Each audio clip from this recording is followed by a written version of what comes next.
롱킥은 일반 생활체육 축구에서 실력을 평가할 수 있는 가장 명확한 지표 중 하나라고 생각합니다. 오늘은 그 롱킥을 잘 차는 법에 대해 한번 알아보겠습니다. 롱킥의 중요 요소. 멀리 차기 위해서 필요한 것은 무엇이 있을까요? 먼저 킥을 하는 힘, 공의 밑부분을 정확히 맞추는 능력. 그 두 가지만 있으면 됩니다. 킥을 하는 힘은 사람마다 힘이 다릅니다. 하지만 킥하는 힘이 센 사람과 약한 사람의 차이가 롱킥이 멀리 날아가고 못 날아가고에 큰 영향을 미치지는 못한다고 생각합니다. 차이는 있겠지만 그것보다 훨씬 더 중요한 건 정확히 맞추는 데 있다는 게 핵심입니다. 반드시 명심하세요. 킥을 하는 힘은 일정 수준, 그러니까 중학교 2, 3학년 정도만 되면 성인과 그렇게 큰 힘의 차이는 없고 최소한 킥을 할 수 있는 힘 정도는 거의 누구나 갖추게 됩니다.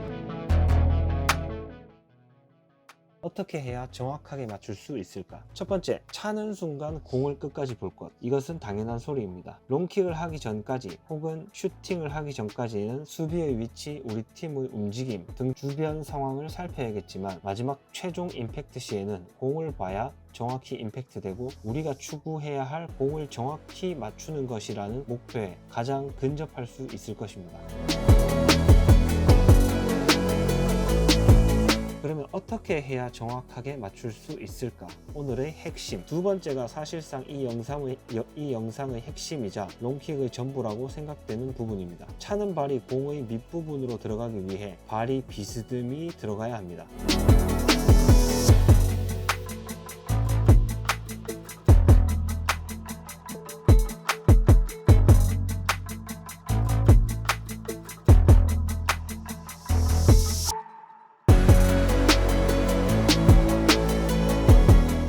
차는 발이 지면과 수직인 상태에서는 발을 볼 밑에 깊숙이 집어넣을 수가 없습니다. 그것은 당연한 이치입니다. 더군다나 수직인 상태에서는 스윙도 왠지 모르게 어설프고 부자연스럽습니다.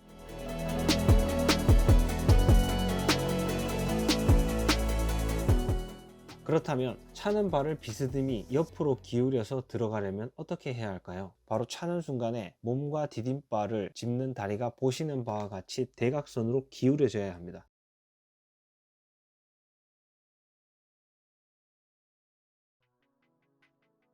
이것은 저뿐만 아니라 유명한 축구 선수부터 축구 유튜버 분들의 자세를 분석해도 같은 결과입니다. 원래 제가 왼발차기 100번 프로젝트를 하기 전에는 단순히 롱킥은 공에 접근할 때, 그러니까 차기 전 도움닫기를 할 때 45도 각도로 접근하는 것이 맞다고 생각했습니다. 그러면 디딤발을 짚는 다리 모양이 저렇게 비스듬히 약 45도 기울여지면서 차는 발이 비스듬히 옆으로 기울여져서 들어갈 수 있습니다. 그런데 제가 원래 주발인 오른발 말고 왼발을 차면서 느낀 팁을 하나 더 말씀드리겠습니다. 차려고 하는 방향에서 45도 기울여서 도움닫기 하는 것은 당연하고, 차려고 하는 방향에서 45도 혹은 90도까지도 몸의 방향을 틀어서 보고 있다가 임팩트 순간에는 몸의 방향이 정면이 되어야 합니다. 지금 영상을 보시면 당연히 그런 거 아닌가 하는 생각이 드실 수도 있는데, 비교적 능숙하지 않은 왼발을 하루에 100번씩 100일 동안 차면서 가장 크게 느낀 점이 바로 이 부분입니다. 차기 전에 생각을 몸의 방향을 차는 방향과 45도 이상 틀어서 바라보다가 차는 순간 몸통을 회전시킨다, 이런 생각으로 차니까 확실히 비스듬히 옆으로 기울이는 자세가 잘 되는 것 같았습니다. 롱킥의 구질. 가장 순수한 형태의 롱킥의 구질은 약간 역방향이 걸리는 것이 좋습니다. 그것은 일부러 의도한다기보다는 계속 반복 연습하다 보면 저절로 된다고 생각합니다.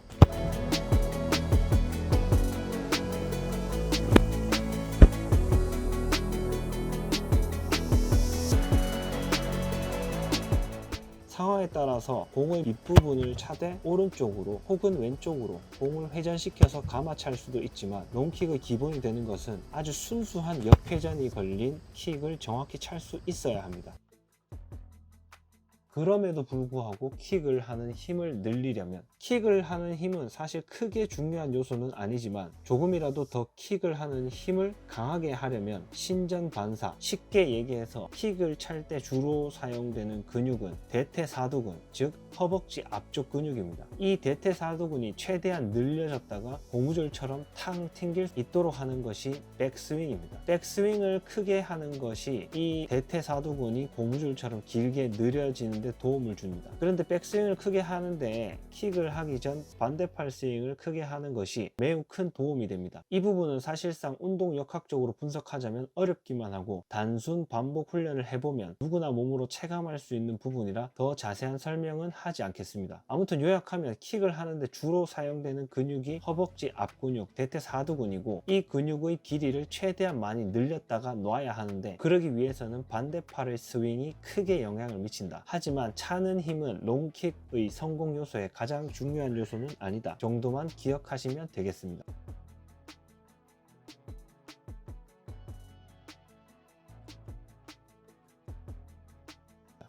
디딤발은 정지 화면으로 보니까 15cm 정도 떨어져 있는 것 같습니다.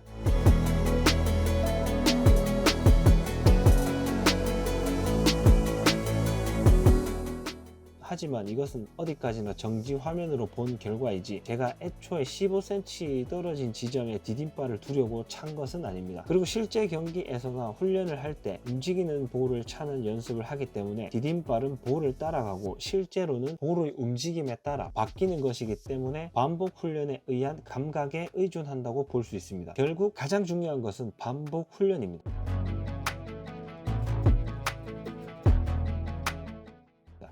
훈련법은 우선 공을 앞으로 밀어놓는 것보다 공을 옆으로 밀어놓고 따라가면서 차는 것이 공의 밑부분을 맞추는데 훨씬 용이하기도 하고 실제 경기에서 쓰는데도 낫습니다. 왜냐하면 경기 상황에서는 공이 정지된 상태에서 차는 경우는 없기 때문입니다. 롱킥에서 가장 좋은 것은 역시 반복 연습입니다. 반복 연습에는 역시 벽만한 것이 없습니다. 제가 어릴 때는 저런 형태의 공을 찰 수 있는 벽이 운동장에 많이 있었던 것 같은데 요즘은 저런 형태의 벽을 찾아보기 힘든 것 같습니다. 앞서 설명한 원리들을 잘 이해하고 연습은 안 하는 것보다 오히려 복잡한 생각 없이 볼의 밑부분을 찬다라는 단순한 생각으로 반복 연습을 많이 하는 것이 훨씬 도움이 많이 됩니다. 사실이 그렇습니다. 그리고 우리 뇌는 가상현실과 실제 현실을 구분하지 못합니다. 무슨 말이냐 하면 실제로 공을 설명대로 차보는 것도 중요하지만 그만큼 머릿속으로 이미지 트레이닝, 시뮬레이션 해보는 것도 실제 연습만큼이나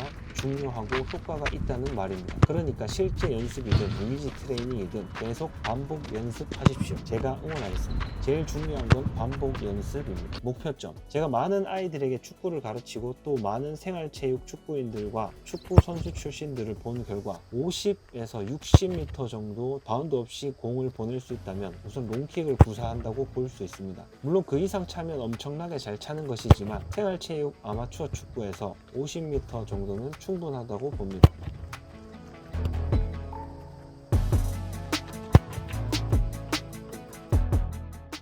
희망. 또 일반 중학생들도 매일 꾸준히 연습하면 50m 이상 킥을 하는 선수로 성장하는 것을 눈으로 직접 지켜봤습니다. 그것도 한두 명이 아니라 많은 학생들을 봤습니다. 그리고 롱킥이 매력적인 것은 순발력, 순간 스피드와 다르게 연습한 만큼 확실한 발전이 있고 연습한 사람과 안 한 사람의 차이가 매우 크다는 점입니다. 그리고 롱킥을 잘 차게 되면 디딤발을 이해하게 되어 각종 슈팅, 패스도 더 잘 이해하고 조금만 노력하면 잘 찰 수 있게 됩니다. 그러니 롱킥을 잘 차는 것은 축구, 풋살에서 매우 중요한 의미를 가집니다.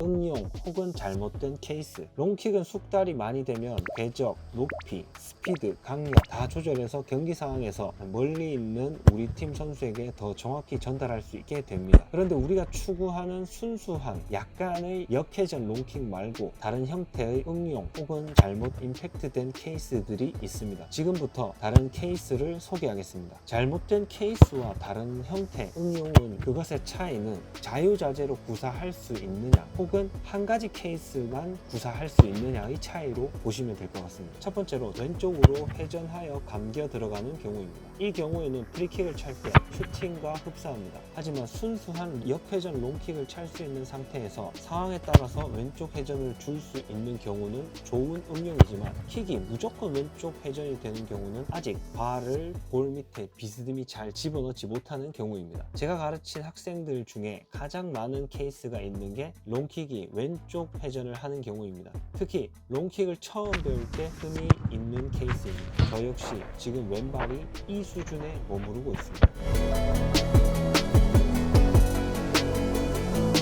두 번째로는 오른쪽으로 회전하며 볼이 바깥으로 휘어져 나가는 경우입니다. 말로만 들으면 아주 어려운 킥일 것 같은데 보통 볼이 밖으로 나가는 볼을 차기 때문에 약간 비껴 맞으면 오른쪽 밖으로 휘어져 나가는 경우가 종종 있습니다. 이 경우에도 상황에 맞게 적절히 쓸 수 있으면 아주 좋습니다. 특히 오른발잡이 미드필더가 오른쪽 윙에 롱킥을 할 때 오른쪽으로 휘어져 나가면 윙이 상대 수비와 볼을 경합하는 과정에서 볼을 받게 될 확률이 더 높아지게 됩니다.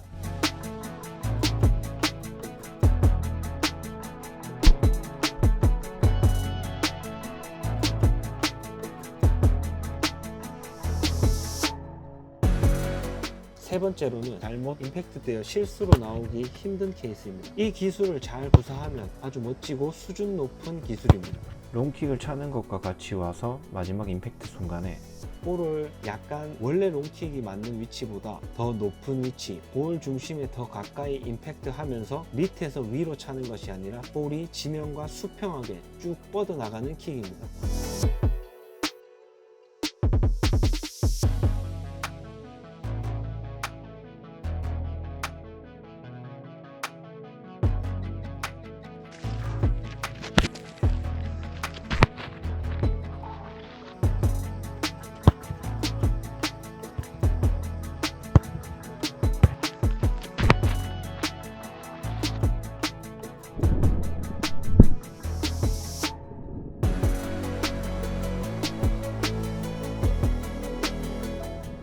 라이너 킥이라고 불리는데 이 킥을 차게 되면 높이 떠서 오는 킥보다 우리 팀이 받기도 편하고 컨트롤하면 논스톱으로 다음 플레이를 하기가 아주 유리합니다. 쉽게 얘기하면 높이 떠서 오는 킥은 오는데도 시간이 걸리고 발밑에 떨구는데 터치 한 번이 더 필요하기 때문에 상황에 따라 라이너 킥이 매우 필요한 순간이 있습니다. 하지만 일반적으로 롱킥은 수비의 키를 넘기는 경우가 대부분입니다.